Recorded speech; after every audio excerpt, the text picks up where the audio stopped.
আসসালামু আলাইকুম। Parvin fashion and blog চ্যানেলে আপনাদেরকে আরও একবার স্বাগত জানাই। যে যেখান থেকে ভিডিওটি দেখছেন আশা করি আল্লাহর রহমতে ভালো আছেন। আলহামদুলিল্লাহ আমরা অনেক ভালো আছি। তো এই বারান্দায় কিছু গাছ লাগিয়েছিলাম নতুন করে, নার্সারির থেকে এনেছিলাম এই গাছগুলো। তো দেখছিলাম তো এগুলোর মধ্যে অনেক ধুলা পড়েছে। তো বারান্দায় যেহেতু আছে এগুলো, রাস্তাটা তো আমাদের বাড়ির সামনে, তো অনেক গাড়ি ট্র্যাক্টর যায়, তো ধুলা পড়ে অনেক। তো এগুলো ধুয়ে দিব ভাবছিলাম, তারপরে দেখি না পটের মধ্যে অনেক মানে মাটিটা ভিজা আছে। তো এখন যদি আমি আরও এগুলো ধুয়ে দিতে যাই তাহলে কিন্তু পানি আরও বেশি হয়ে যাবে। যেহেতু ইনডোর প্ল্যান্টগুলোর মধ্যে অত পানি দেওয়ার দরকার নেই, বেশি পানি দিলে কিন্তু গাছগুলো খারাপ হয়ে যায়, তাই পানি দিলাম না। তো যখন গোড়াটা শুকিয়ে যাব তারপর পানি দিব। এটা একটা কাপ নুডলসের কাপ ছিল, তো সেটার মধ্যে পেইন্ট করে এটার মধ্যেও একটা গাছ লাগিয়ে দিয়েছি, অনেক ভালো লাগছে দেখতে। আর অ্যালোভেরা গাছের পটগুলো ভেঙে গিয়েছে, তো ওগুলো চেঞ্জ করতে হবে। তো সময় নিয়ে এগুলো চেঞ্জ করে দেব। আর অনেক অ্যালোভেরা হয়েছে, এখান থেকে কিছু সরিয়ে ফেলতে হবে, না হলে বড় হবে না। আর এই যে লাকি ব্যাম্বুটা, এটাও নতুন করে অনেক বের হচ্ছে, তো ভালো লাগছে দেখতে। আর এই যে পটটা দেখতে পাচ্ছেন, এটা আমি নিজে হাতে বানিয়েছিলাম। আর যে পুরনো ডালগুলোর মধ্যে এরকম ডাল বেরোচ্ছে, দেখছেন পোয়া বেরোচ্ছে। যে এগুলো নতুন করে লাগিয়েছি, ওই যে নতুন করে পোয়া বের হচ্ছে। তো ভালোই লাগছে গাছগুলো দেখে। সকাল সকাল উঠে কিন্তু এই গাছগুলো দেখলে বারান্দায় আমার অনেক ভালো লাগে, তাই আমি এগুলো এখানে রেখে দিয়েছি, লাগিয়েছি অনেকগুলো, আরও লাগাবো ভাবছি।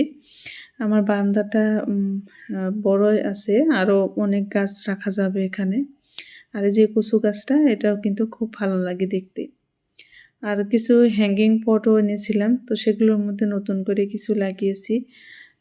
এগুলো ধীরে ধীরে। এই যে আরও কিছু গাছ আনতে হবে, আমার কাছে যা ছিল সেটাই আমি এখানে লাগিয়ে দিয়েছি। ভাবছি নার্সারিতে যাব, আরও নতুন কিছু গাছ আনবো। তো যাই হোক, কাজগুলো দেখালাম। তো আজকে আপুদের সঙ্গে কিছু আলাপ করব। যেহেতু আপনারা জানেন যে আমি সেলাইয়ের কাজ করি, অত বেশি করি না, তারপরেও খালি সময়টুকু অযথা নষ্ট না করে আর কি করি। যেহেতু আমি প্রথমে কিন্তু সেলাই মেশিনটা কিনেছিলাম আমি নিজের কাজ করার জন্য, তারপর আমি একটু একটু করে মানে অর্ডারি কাজগুলো করি। তো এখানে আমি একটা শাড়ির ফলস লাগাবো আজকে। আর কিভাবে লাগায় একদম সহজভাবে সেই শাড়ির ফলসটা লাগানো দেখাবো, আর আপুদের সঙ্গে একটু আলাপ করব। তো যাই হোক, এখানে যে কিছু তেলের পিঠা, এগুলো আমার মা পাঠিয়েছিল। আমার ছোট বোনের জামাই কিছু কাজের জন্য আমাদের বাসায় এসেছিল, তো হয়তো মার কাছে যে অল্প পিঠা ছিল, তো সেটাই আমাদেরকে খাওয়ার জন্য পাঠিয়ে দিয়েছে। তো তাই ভিডিও করে রাখলাম, যেহেতু মা পাঠিয়েছে, এটা অল্প হলেও স্পেশাল। তো যাই হোক, এখানে আমি যে মেশিনে বসে গেলাম, তো শাড়ির ফলসটা লাগাবো। আর খুবই সহজভাবে লাগাই আমি শাড়ির ফলসটা, তো দেখলেই বুঝতে পারবেন কিভাবে লাগাই। তো এখন চলে যাই মূল টপিকে, যে কথাটা আপনাদের সঙ্গে আমি বলতে চাচ্ছি। তো আমাদের জীবনের প্রতিটা মুহূর্তই আমাদেরকে কিছু না কিছু শিখিয়ে যায়। আমরা এখন জীবনের সেই পর্যায়ে আছি যেখানে এসে মনে হয় যে জীবনের অনেক অনেক মূল্যবান সময় কিন্তু আমরা নষ্ট করে ফেলেছি। অনেক সময় এগুলো ভেবে কিন্তু আফসোসও হয়, মনে হয় জীবনে হয়তো কিছুই করতে পারলাম না। অনেকেই তো অনেক কিছু করছে, কিন্তু আমরা কি করছি? শুধু শুধু ঘরে বসে থেকে ঘরের কাজ, বাচ্চা লালন পালন করা, এগুলো করতে করতে আমাদের জীবনটা হয়তো আধা ফুরিয়ে গেছে। তো এরকম আফসোস হয়তো অনেকেরই হয়। তো যাই হোক, এগুলো আফসোস করে কিন্তু কোনো লাভ হবে না। তো সেই কথাটাই আজকে আপুদের সঙ্গে মানে শেয়ার করব। তো আপুদেরকে বলবো যে আপনারা কখনো এমনি খালি বসে থাকবেন না। এটা আপু বোনদেরকে বলছি, ভাইয়াদেরকে বলছি না। যারা আমার মতো হোম মেকার, আমাদের কাজ হচ্ছে সারাদিন ঘর গোছানো, বাচ্চা-কাচ্চা লালন-পালন করা, পরিবারের সবার খেয়াল রাখা, সবার পছন্দের খাবার রান্না করা। আ আর এইসব কাজ করে আমাদের কিন্তু ভালো লাগে। আমার কিন্তু ভালো লাগে। আপনাদের কিরকম লাগে সেটা কমেন্ট করে জানাবেন। কিন্তু এর ভিতরে আমরা চাইলে কিন্তু মেয়েরা ঘরে বসে অনেক কিছু করতে পারে। সংসারের কাজের পাশাপাশি অবসর সময়গুলো অযথা বসে থেকে মোবাইলে স্ক্রল না করে কাজে লাগাতে পারে।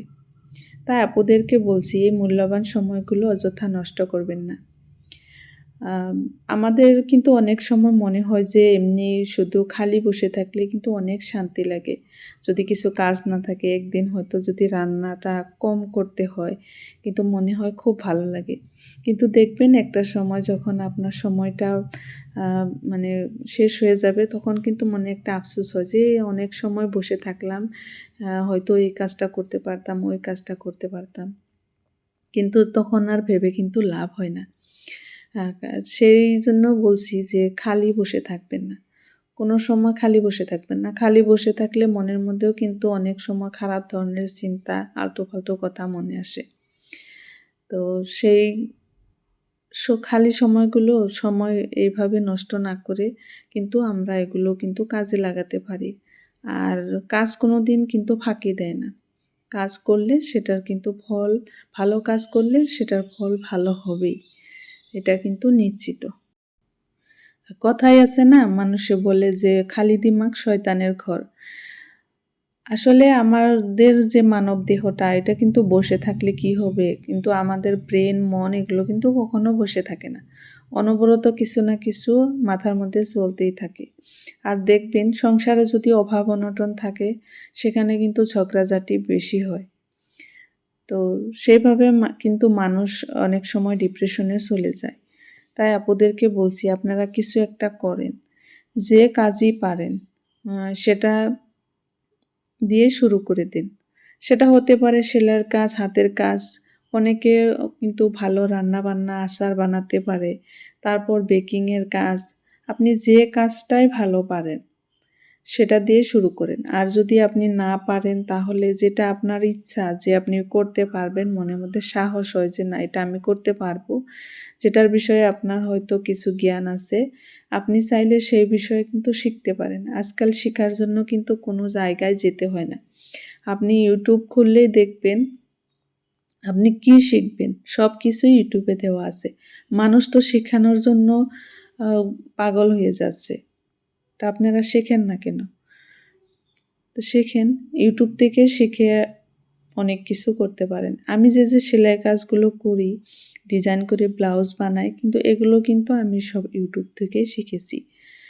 আর এখনও আমি যে কাটিং করি, ব্লাউজ কাটিং হোক, যেকোনো কাটিং করি, ফ্রক বানাই এগুলো কিন্তু আমি কোনো অনুষ্ঠানে গিয়ে বা কোনোখানে গিয়ে আমি কিন্তু প্রফেশনালি শিখি নাই। আমি কিন্তু এগুলো সব YouTube থেকে শিখেছি।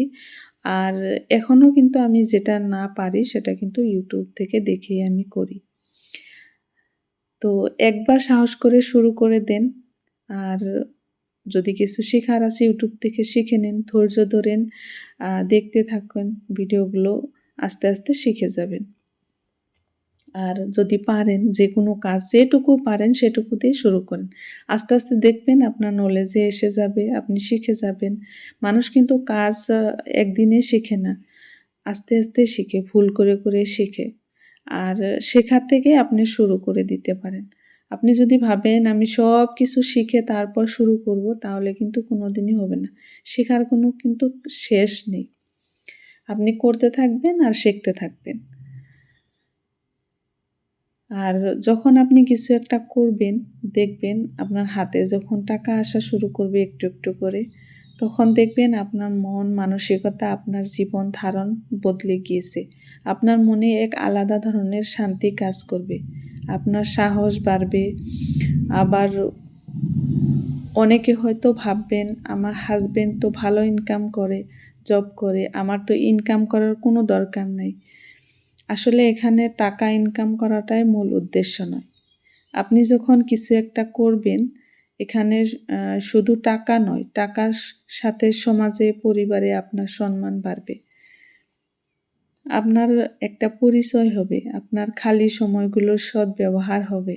আর আপনি যখন এই দুনিয়া ছেড়ে চলে যাবেন, আপনার কাজ কিন্তু থেকে যাবে। আপনার কাজ দেখে আপনাকে সবাই মনে করবে। আর একজন অকর্মা মানুষকে কেউ কখনো ভালোবাসে না। গ্রামের মহিলারাও দেখবেন যারা লেখাপড়া জানে না, কোনো হাতের কর্ম জানে না, তারাও দেখবেন গরু, ছাগল, হাঁস, মুরগি এগুলো লালন পালন করে অনেক টাকা উপার্জন করে। আমি বলব যে আমরা যে সেলাই করি বা যেকোনো হাতের কাজ করে যেটুকু টাকা ইনকাম না করতে পারি, আমি দেখি আমাদের গ্রামের মহিলারা হাঁস, মুরগি লালন পালন করে তার চেয়ে বেশি টাকা ইনকাম করে। তাদের হাতে আমাদের চেয়ে বেশি টাকা থাকে। তো সেটাই বলবো যে কিছু একটা করেন। পাড়ায়, পাড়ায় ঘুরে বেড়ায় আর এর বদনাম সের বদনাম নিয়ে ঘুরে সেই মহিলাদেরকে কেউই ভালোবাসে না। এমনকি তার পরিবারের লোকেরাও তাকে অপছন্দ করে। কিন্তু আমি জানি আমার প্রিয় আপুরা সেই মহিলাদের মধ্যে নয়। আপুরা কিছু করতে চান, নিজের পায়ে নিজে দাঁড়াতে চান। তাই তো আমার ভিডিও দেখছেন। আপনাদের তো জানেন যে সংসার সুখের হয় রমণীর গুণে। তাই আমরা যদি কিছু না করি, আমাদের সংসারটাকে আমরা যদি মানে উন্নতি করতে না চাই তাহলে কে করে দিবে? আ অনেক সময় দেখবেন অনেক পুরুষেরা কিন্তু একটু আলসে টাইপের হয়। আর সেই ঘরে যদি একটা ভালো আ সেরকম নারী তার জীবনে আসে কিন্তু সেই উম মানে অলস করা সেই পুরুষটাকেও কিন্তু সেই নারী ভালো করতে পারে। এরকম উদাহরণ আমাদের আশেপাশে অনেক আছে। দেখছি যে পুরুষরা এরকম কাজে গেতে হেলা করে মানে কাজ করতে যাবে না যাবে, সময় মতো যাবে না। কিন্তু তাদের যে জীবনসঙ্গিনী, তাদের বউ কিন্তু অনেক ভালো। তারা কিন্তু কর্মী। তারা কিন্তু তাদের হাসব্যান্ডকে বলে, বলে সময় মতো কাজে পাঠাবে, তারপর কাজ করাবে। এরকম করে, করে তাদের কিন্তু সংসারে অনেক উন্নতি হয়েছে। আর সে জায়গায় যদি একটা আলসে মহিলা থাকতো তাহলে কি হতো? ২ আলসে একলোক হয়ে তারপর হচ্ছে সংসারটা আর কিছুই করতে পারত না। সেরকমই। তো নারীরা চাইলে সবকিছুই পারে। একটা পুরুষকেও অকর্মা পুরুষকেও কর্মঠ করে তুলতে পারে। তাই বলবো আপুদেরকে যে আপনারা বসে থাকবেন না। বসে থেকে শুধু, শুধু সময় নষ্ট করে কি করবেন? এই সময়গুলো একদিন আর ফিরে পাওয়া যাবে না। সময় কোনোদিন ধরে রাখা যায় না। তাই সময়গুলোর সদ্ব্যবহার করুন। কিছু একটা করুন জীবনে। দেখবেন সময় যখন চলে যাবে তখন কিন্তু আপনার ঠিকই মানে আফসোস হবে না যে না কিছু একটা তো করেছি, সময়গুলো তো নষ্ট করি নাই। তো এইভাবে মানে করে যাবেন কিছু একটা। তো আজকে এই পর্যন্তই। যদি ভুল ত্রুটি কিছু হয়ে থাকে তাহলে ক্ষমা করবেন। আর কিছু মনে করবেন না। কিছু যদি ভুল কথা কয়ে থাকি তাহলে ছোট বোন বলে মাফ করে দিবেন। তো দেখলেন ফলসটা আমার লাগানো হয়ে গিয়েছে। তো কি সহজভাবে কিন্তু আমি ফলসটা লাগিয়েছি আর অনেক ফিনিশিং ভাবে লাগিয়েছি দেখেন। সেলাইগুলো কিন্তু একদমই দেখা যাচ্ছে না। আমি নিচের দিকটা মেশিন দিয়ে সেলাই করেছি আর উপরের দিকটা হচ্ছে হাত দিয়ে সেলাই করেছি।